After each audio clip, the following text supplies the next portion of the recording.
Wraz z odleceniem serii w kosmos Activision szykowało nie lada gratkę dla fanów, odświeżenie pierwszej części Modern Warfare, która do dziś jest uważana za najlepszą odsłonę o współczesnych konfliktach. Remaster powierzono firmie Raven Software, ale wciąż nad wszystkim czuwało Infinity Ward. Odsłona pamiętająca jeszcze czasy PlayStation 3, owszem, zestarzała się, choć nie było jeszcze dramatu.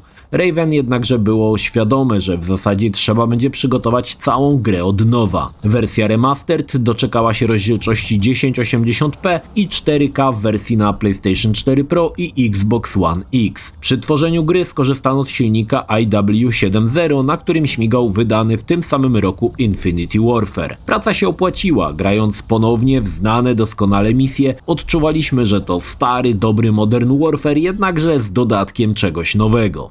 Poprawiono niemal każdy aspekt produkcji. Lista zmian, choć głównie kosmetycznych, była długa. Oświetlenie, fizyka, oteksturowanie, jednakże wszystkiemu przyświecała myśl, aby nadal to było w duchu oryginału. Raven skorzystał jednak z możliwości zmian niektórych animacji, aby wyglądało to lepiej i są to w zasadzie niuanse. Jak wypadł remaster? Fantastycznie, oczywiście za połowę radochy odpowiadała nostalgia, ale i tak ponowne przejechanie się samochodem w towarzystwie prezydenta Al-Fulaniego, atak na statek na morzu Beringa w towarzystwie legendarnego kapitana Price'a to była klasa sama w sobie, ale większość czekała na najbardziej znaną i lubianą misję w Prypeci w celu zlikwidowania Zakajewa. Udało zachować się ten klimat wymarłego miasta, jeśli nie lepiej, to na pewno nie gorzej niż w oryginale. Tutaj też pojawił się ciekawy smaczek. W samochodzie możemy dostrzec Makarowa, którego również możemy zastrzelić, zdobywając trofeum Time Paradox. Obecność Makarowa była oczywiście celowym zabiegiem, aby zachować logiczną ciągłość z trzecią odsłoną cyklu. Modern Warfare to niemal gra ponadczasowa. Owszem, oprawa w oryginale się zestarzała, ale podbicie jej w wersji remastered pokazało, że historia nadal trzyma się nieźle. Strzelanie jest absolutnie fantastyczne i nadal gra wciąga jak bagno. Jednakże tutaj też wyszła chciwość Activision, który w wersji remastered nie dał wszystkich map multiplayer z podstawki, a kazał za nie jeszcze dodatkowo płacić. Słaby był to pomysł i nie przypominam sobie, aby w jakimkolwiek remasterze ktokolwiek taki numer wywinął. Gra była też dostępna jako wersja cyfrowa w bundlu z Infinity Warfare, ale później wydano ją osobno na płytce. Modern Warfare Remastered obronił się bez najmniejszych kłopotów. To nadal fantastyczna gra i rozgrywka nadal jest świetna, choć po zobaczeniu remastera ciężko wracać do oryginału.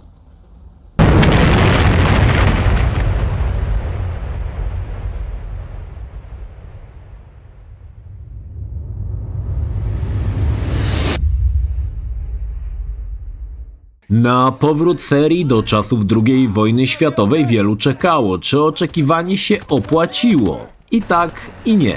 Nowy silnik Sledgehammer Engine robił robotę. World War II był zdecydowanie najbardziej brutalną grą w serii, a i przy tym dzięki nowemu silnikowi oprawa zbliżała się do tego, co oferowała konkurencja w Battlefieldzie. Ponownie przyszło nam wejść w buciory żołnierza z pierwszej dywizji piechoty. Nie było to niczym nowym, robiliśmy to już w Big Red One na PS2, jak i w Finest Hour, również na tą konsolę. Sledgehammer postarał się, aby misje spajały towarzyszące nam postacie. Ponownie był to ukłon w stronę Big Red One. Do tego rewelacyjne cutscenki napędzające może nie tyle fabułę, ale pokazujące wzajemne zależności pomiędzy żołnierzami. Efekt był bardzo dobry, strata jakiegoś naszego ziomka bolała i zżywaliśmy się z drużyną. Fajnym pomysłem było to, że żołnierze z naszego oddziału pomagali, rzucając amunicję czy apteczki, a pomysł był podobny jak w Medal of Honor Pacific Assault. Deweloper wykonał znakomitą robotę, ciężko znaleźć coś lepszego o II wojnie światowej niż ta odsłona Call of Duty. Wspomniałem o brutalności. Faktycznie tytuł był i w sumie jest do tej pory najpoważniejszą odsłoną. Koszmar wojny starano się pokazywać na każdym kroku. Oderwane kończyny, urwane głowy. Nie raz i nie dwa autorzy dadzą nam spojrzeć na ofiary z bardzo bliska. To powodowało, że gra z beztroskiej strzelanki stawała się pewnego rodzaju obrazem okrucieństwa wojny. Ale Sledgehammer tutaj się nie zatrzymał. Pierwszy raz w serii pokazano obóz koncentracyjny koncentracyjny podczas wyzwalania go przez pierwszą dywizję. Choć mam wrażenie, że mocno stonowano wydźwięk tych scen, w grach ten temat podjęty w taki sposób był chyba pierwszy raz. Nie zapomniano o żelaznych niegdyś punktach Call of Duty, czyli sterowaniu pojazdami. Tak i tutaj mogliśmy pośmigać samodzielnie jeepem, myśliwcem i czołgiem. Choć były to króciutkie misje, to szanuję, że udało się je zaimplementować. Jednakże grając w World War II ma się błędne wrażenie, że Amerykanie w zasadzie sami tą drugą wojnę wygrali. Nawet jeden monolog generała stara się to potwierdzić. Jest to mocno niesprawiedliwe wobec innych nacji, które na tej wojnie walczyły. Jak sama gra na początku wspomina, brało udział w wojnie aż 50 krajów, ale tutaj dzielne amerykańskie chłopaki walczą najdzielniej, ponoszą największe straty i są najlepsi. Ten element mocno mi zgrzytał. Jednakże, jeśli przymkniemy na to oko, gra pokazywała nam nie tylko rozgrywkę typu chodzi ludzik i strzela, ale i pojawiła się misja, nazwijmy ją przygodową, kiedy to z francuskim ruchem oporu podejmujemy działania w celu zniszczenia niemieckiej bazy w Paryżu. To fajny dodatek, będący oddechem od pędzącej na łeb na szyję akcji, a trzeba przyznać, że kilka z nich było niezapomnianych, na przykład wykolejenie niemieckiego pociągu czy ucieczka z walącej się wieży kościoła. Owszem, to były tylko skrypty, ale czuło się moc tych wydarzeń i choć lądowanie w Normandii nie wywierało już takiego wrażenia jak D-Day w Call of Duty 2, to dzięki nowym technologiom nigdy nie wyglądało tak dobrze. Opinie o World War II były podzielone. Uważam, że seria, zataczając w sumie koło i wracając do korzeni, zrobiła dobry krok. Widać było, że pozostałe podserie jak Black Ops czy Cuda w kosmosie gdzieś zaczynały mieć zadyszkę i brak pomysłów na fabułę tuszowano absurdalnymi pomysłami nie z tej ziemi. World War II przypominał, że COD nadal ma sporo do powiedzenia odnośnie II wojny światowej, choć są to historie, które już słyszeliśmy nieraz. Sledgehammer powoli gdzieś tam wyrastał na dewelopera produkującego najlepsze odsłony z serii i kolejnymi 2 grami w przyszłości zdecydowanie to potwierdzi.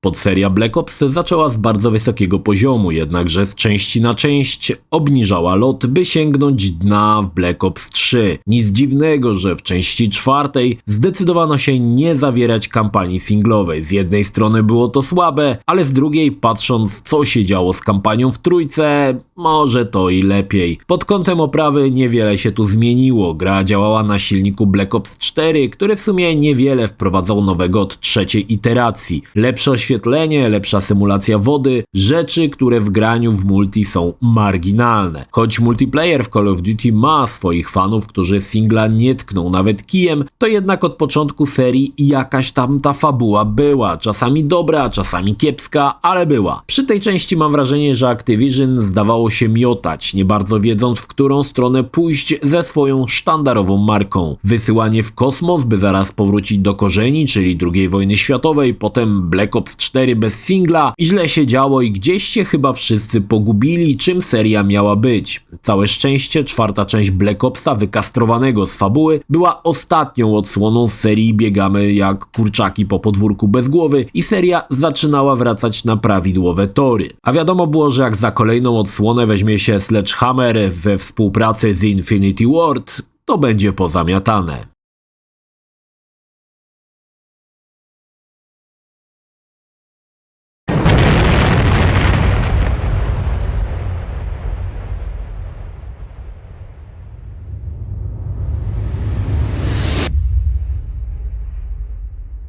Gra korzystała z dokładnie tego samego tytułu co 4. odsłona cyklu. Było to dość mylące, choć gra była rebootem serii, choć szczerze mówiąc nie do końca to rozumiem, bo pod koniec gry okazywało się, że to prequel Modern Warfare z 2007 roku. Niemniej, pewne zmiany zostały dokonane, ale o tym za chwilę. Modern Warfare miał być poważną odsłoną serii i widać było to na każdym kroku. Infinity Ward nie cofnęło się przed drastycznymi scenami, pokazując okrucieństwa wojny. wojny. Fabuła dotyczyła skradzionego gazu bojowego oraz organizacji Al-Qatala. Gra rozpoczynała się atakiem terrorystycznym na Piccadilly Circus w Londynie i przedstawiała konflikty z oczu kilku postaci. Mogliśmy poznać działania Alexa, który dołącza do frontu wyzwolenia Użykistanu, którym przewodzi Farah Karim, jak i pomagać kapitanowi Price'owi jako Kyle Garrick w ich wspólnym poszukiwaniu dowódcy Al-Qatali, niejakiego Wilka. Historia w grze była bardzo dobra, niektóre misje zapadały w pamięć nie mniej niż słynny Prypeć, na przykład atak z oddziałami specjalnymi na kamienicę w Anglii. Choć ponownie wszystko było pięknie oskryptowane, za pierwszym razem grając robiło spore wrażenie. Wspomniałem, że gra nie bała się kontrowersji, miało to związek z samą historią. Wobec ataków terrorystycznych zasady wojny się zmieniły i wiedział o tym kapitan Price, który tym razem nie cofa się przed grożeniem rodzinie terrorysty, aby zdobyć informacje. Z drugiej strony mamy konflikt pokazany oczami Farah Karim, gdzie Użykistan najeżdżają Rosjanie. To też nie pozostawiało wątpliwości. Wojna zbiera żniwo nie tylko wśród żołnierzy, ale i wśród kobiet i dzieci. I gra od takich obrazów nie uciekała. Ukazanie Rosjan jako sadystów nie obyło się bez echa. Gracze z Rosji rozpoczęli bombardowanie gry negatywnymi recenzjami, a na rosyjskim PlayStation Store gra została zdjęta. Tytuł podzielił graczy. Jedni twierdzili, że brutalność gry została zwiększona, aby zarobić na kontrowersji, drudzy, że podniesiono realizm w pokazywaniu konfliktów zbrojnych, gdzie ofiarami padają osoby postronne.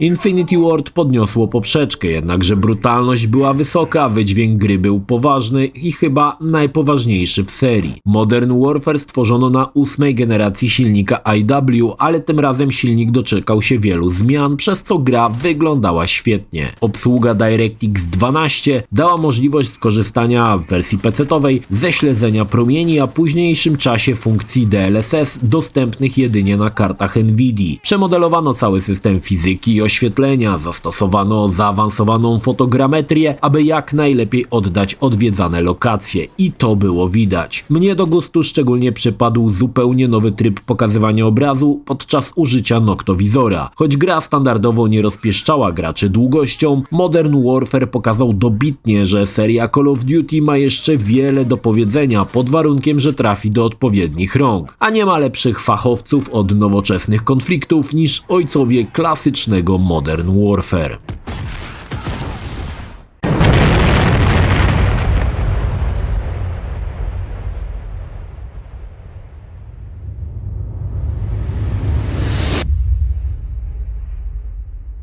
Niemałą niespodzianką było zremasterowanie drugiej odsłony Modern Warfare, która podobnie jak i część pierwsza zaczynała być nadgryzana zębem czasu. Spory sukces remastera pierwszego Modern Warfare dał zielone światło na wznowienie części drugiej, choć tym razem sposób podejścia trochę się zmienił. Przede wszystkim wznowienia doczekała się tylko kampania, która nie zawierała trybu multiplayer. Gra też nie pojawiła się w formie pudełkowej, a jedynie w wersji cyfrowej, co dla mnie było sporym błędem, choć po cichu liczę, że po wydaniu remastera Modern Warfare 3, jeśli taki kiedykolwiek nastąpi, cała trylogia wyjdzie w jednym pudełku. Niemniej, rozgrywka niewiele się różniła od klasycznej wersji, pozostała ta sama historia, te same wydarzenia, choć oczywiście nie zabrakło kilku niespodzianek. Między innymi dodano nowe animacje zabójstw z bliskiej odległości w określonych punktach gry. Po ukończeniu gry dorzucono muzeum, gdzie możemy pochodzić i pozwiedzać lokacje, jak i obejrzeć bohaterów. Samo muzeum było wcześniej dostępne w klasycznym Modern Warfare 2, ale nie było interaktywne. Tym razem to zmieniono. Dorzucono również możliwość obejrzenia każdej broni podczas rozgrywki. Pozmieniano lub podciągnięto wygląd postaci, dorzucono kilka niewielkich scenek, aby zachować bardziej logiczną przyczynowość kolejnych misji. Między innymi Yuriego, który pojawia się w misji No Russian, co ponownie łączyło się z trzecią odsłoną cyklu. Podobnie jak w pierwszym remasterze, grało się to tak jak lata temu, ale w nowej oprawie. Ja, choć nie przepadam za częścią drugą z racji dość absurdalnych wydarzeń, przyznam, że miło mi się powróciło i ponownie przeżyło te same misje. Gra się obroniła, kampania nic nie straciła ze swej mocy i nadal się w to grało niezwykle przyjemnie.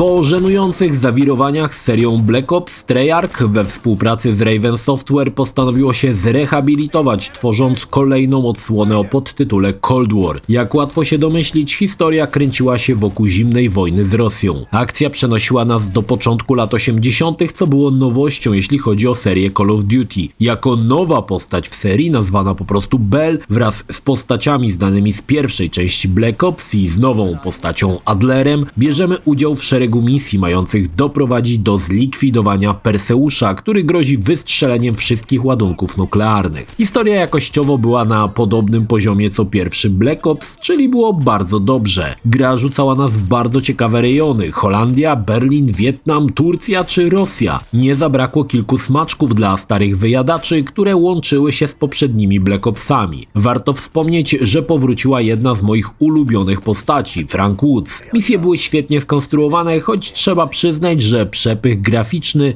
nie szedł w parze z ich długością. Gra była jedną z najkrótszych w serii i mocno się za to Cold War dostało od graczy. Jednakże misje były świetne, widać, że gra starała się odejść od typowego strzelania na rzecz misji bardziej przygodowych, jak rozgrywka w siedzibie KGB. Dorzucono wybory, które rzutowały choć w niewielkim stopniu na dalsze wydarzenia. Wreszcie pojawiały się misje, które musieliśmy samodzielnie odblokować, próbując złamać kody. Te elementy, choć w miarę proste, dawały poczuć się bardziej jak uczestnik wojny szpiegów. Twórcy nie zawiedli, jeśli chodzi o wydarzenia, bo ponownie było intensywnie i widowiskowo, jak za najlepszych czasów serii Black Ops. Gra korzysta z silnika Black Ops Cold War Engine, który był upgrade'owaną wersją silnika Black Ops 3, wzbogaconą o narzędzia z IW8. I trzeba przyznać, że było widać, że gra wchodzi w kolejną generację. Tym razem nie tylko na PC, ale i na konsolach pojawiło się śledzenie promieni.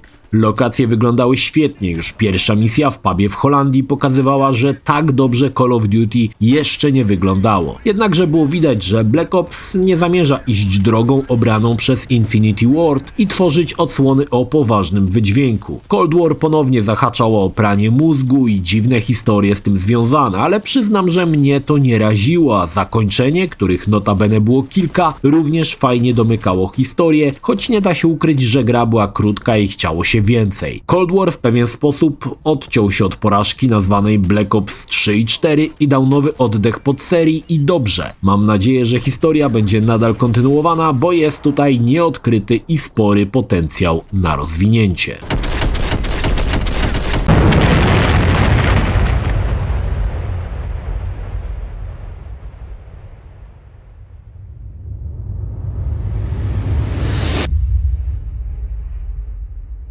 Vanguard miał ponownie powrócić do II wojny światowej. Temat wydawał się przewałkowany na wszystkie sposoby, jeśli chodzi oczywiście o kampanię Amerykanów. Tym razem przedstawiono nam alternatywną i dość głupawą historię zbioru wojaków różnych nacji, którzy wyruszają na misję do Hamburga, aby odkryć, czym jest tajemniczy projekt Phoenix. Niestety fabularnie gra leżała i kwiczała. Poziom absurdu i głupoty bił wszelkie rekordy. Dobranie różnych nacji do zespołu miało usprawiedliwić wspomnienia związane z każdym z wojaków, który walczył na innym froncie. Nie był to zły pomysł. Snajperka Polina wspominała początek ataku na Stalingrad, co było świetnym zagraniem. Wszak Stalingrad próbowaliśmy odbić już nie raz, ale pokazanie zalążka konfliktu było czymś świeżym. Niestety Sledgehammer Games zaimplementował po linie jakieś dziwne skoki po murkach wzorem serii Assassin's Creed, przez co cały poważny wydźwięk śmieszył i żenował. Idiotycznym pomysłem było przedstawienie bitwy o Tobruk bez możliwości sterowania pojazdami. Skopanie tyłka Rommelowi siedząc w czołgu dostarczyłoby odpowiedniej dawki adrenaliny, a tak wyszedł z tego jakiś kiepski żart. Niewątpliwie broniła się bitwa o Midway, choć silnie oskryptowana, miała w sobie coś ciekawego, szczególnie podczas bombardowania lotniskowców, ale była to kropla w morzu tego, co Vanguard powinien dostarczyć, a zdecydowanie nie dostarczał. Wspomnienia członków oddziału to jedno, ale projekt Phoenix to już głupota